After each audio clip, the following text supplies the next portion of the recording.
এদিকে আসো। হ্যাঁ ম্যাম বলেন, কি খাবেন অর্ডার দেন। না না, কিছু খাবো না, আমি তো তোমাকে দেখতে আসছি। আমাকে দেখতে আসছেন?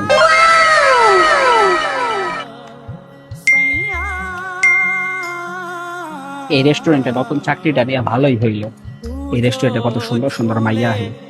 এই তো একটা কবুতর পাইছি, এটার আজকে মুরগি বানাবো, তারপর এটা নিয়ে যাবো। কি মিস্টার, কি ভাবো? ওহ না, কিছু না। তোমার নাম্বারটা হবে? হ্যাঁ শিওর, দাও, ফোন দাও।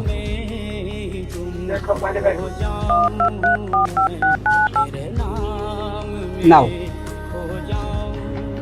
রাতে ভরপুর কথা হবে। আচ্ছা, আজকে রাত্রে ভরপুর কথা হবে। মনে হয় না আজকের পর থেকে আর কোনোদিন কথা হবে। চলে আসছো তুমি? এই দেখো তোমার কর্মচারীর অবস্থা, অবশেষে কবুতর ফাঁদে পড়েই গেল।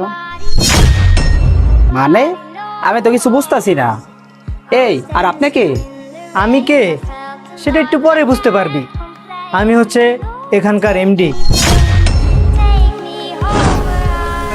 যারা আমি আসলে কিছু বুঝতেছি না। আমার রেস্টুরেন্টে অনেক কাস্টমার থাকতো, কাস্টমার জায়গা দিতে পারতাম না। আর এখন ইদানিং কি হয়েছে আমি কিছু বুঝতেছি না।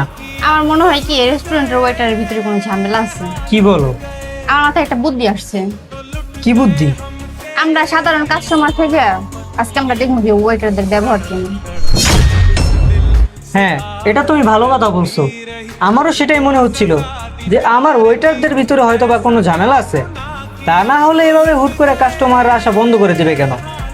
ঠিক আছে, চলো আমরা এই টেকনিকটা কাজে লাগাই।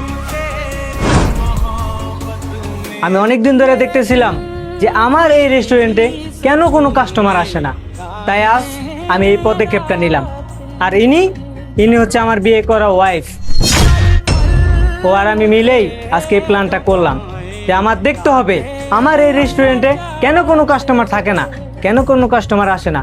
আগে ভরপুর বেচা কিনা হতো, অনেক কাস্টমার আসতো, এখন ইদানিং কেন আমার এখানে কাস্টমার আসে না, তার সত্যটা আজকে আমি বের করলাম। তোদের মতো কিছু ওয়েটারের কারণে আমার এখানে কোনো কাস্টমার আসতে চায় না। তোদের বিহেভিয়ারের কারণে, তোদের ব্যবহার, তোদের লুক অনেক খারাপ। স্যার কি বলেন? আমি বুঝতে পারি নাই স্যার। স্যার আমার অনেক বড় ভুল হয়ে গেছে স্যার। যাই হোক, এত কথা বলার আমার সময় নাই। তুই আজকের মধ্যে এক্ষুনি আমার রেস্টুরেন্ট থেকে তুই বের হয়ে যাবি। যা বের হ। আপনি আমার এই চাকরি থেকে বাই করে দিয়েন না স্যার।